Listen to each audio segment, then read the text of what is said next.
अस्सलाम वालेकुम। ग्रेड 2 आप लोगों की थर्ड चैप्टर की रीडिंग हो गई थी जिसका नेम है द वर्ल्ड ऑफ बुक्स। ठीक है, तो रीडिंग के बाद आपने जो नेक्स्ट काम करना है वो एक्सरसाइज का काम है और एक्सरसाइज में जो ओरल वर्क है उसका काम है। ठीक है, आपने पेज नंबर 15 खोलना है और उधर है लिसनिंग एंड स्पीकिंग फोकस। ठीक है, इसमें क्या है, ask the following questions in pairs. तो पेरेंट्स से मैं बोलूँगी कि वो अपने बच्चों से ये काम ख़ुद करवाएं कि what kind of books do you like to read. मतलब पेरेंट्स अपने बच्चों से ख़ुद पूछें। पहले अगर वो इंग्लिश में आंसर बच्चे करते हैं तो ये बहुत अच्छी बात है, लेकिन अगर वो नहीं क्वेश्चन को समझ रहे तो आप उनसे उर्दू में पूछें कि आप कौन सी किताब पढ़ना चाहते हैं। ठीक है, किस किस्म की किताबें आप पढ़ना चाहते हैं।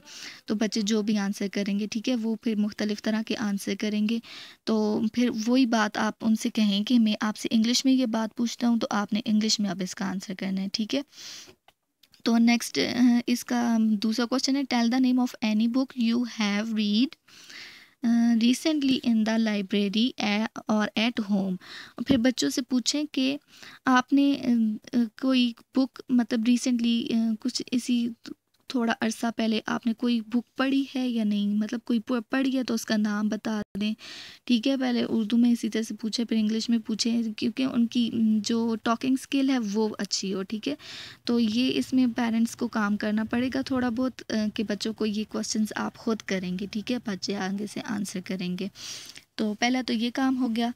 एंड नेक्स्ट जो काम है वो ये है, ये भी ओरल ही है। पेज नंबर 17 पे आप देखें, read aloud the given sentences and pronounce the weak form of a and the in each sentence. ठीक है, तो ये है कि इसमें आप लोगों ने सेंटेंसेस लिखे हुए हैं, इन्होंने आ दा खुद लगाए हुए हैं, लेकिन आपको मैंने समझाना है कि आ कहाँ पे लगता है और दा कहाँ पे लगता है। ठीक है, आ जो है वो आप किसी भी आम वर्ड के साथ यूज़ कर लेते हैं। ठीक है, कोई स्पेसिफिक चीज़ नहीं होती कि और जो दा होता है वो एक स्पेसिफिक चीज़ के साथ यूज़ होता है। ठीक है, अब I have brought a new dress. ठीक है, अब ड्रेस तो कोई भी हो सकता है ना। ठीक है, तो इन्होंने फिर इसलिए इधर क्या लगाया हुआ है, आ। ठीक है, इसी तरह से she likes the new car I bought, यानी कि अब वो अपनी कार की बात कर रहा है। एक कार की बात हो रही है ना, हर किसी कार की बात तो नहीं हो रही। ठीक है, तो अपनी कार की बात हो रही है, तो वो she likes the new car I bought, यानी कि वो अपनी कार की बात कर रहा है तो फिर उसने द न्यू कार ठीक बोला है। ठीक है,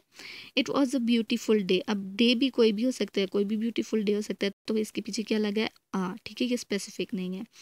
इसी तरह से there is no one in the room. अब रूम, अपने रूम की उसने बात की है। ठीक है, या एक स्पेसिफिक रूम की उसने बात की है, तो फिर यहाँ पे क्या लगेगा, द। ठीक है, he is eating a chocolate.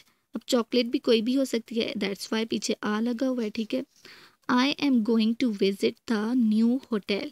अब होटल भी ठीक है, एक स्पेसिफिक होटल की बात हो रही है, तो एक नए होटल की बात हो रही है, तो इधर क्या उसने बोला है, द। ठीक है, तो आप लोगों ने ये सेंटेंसेस, अब आपको आ एंड दा का यूज़ भी पता चल गया। आपने इन सेंटेंसेस को अब इसी तरह से पढ़ना भी है।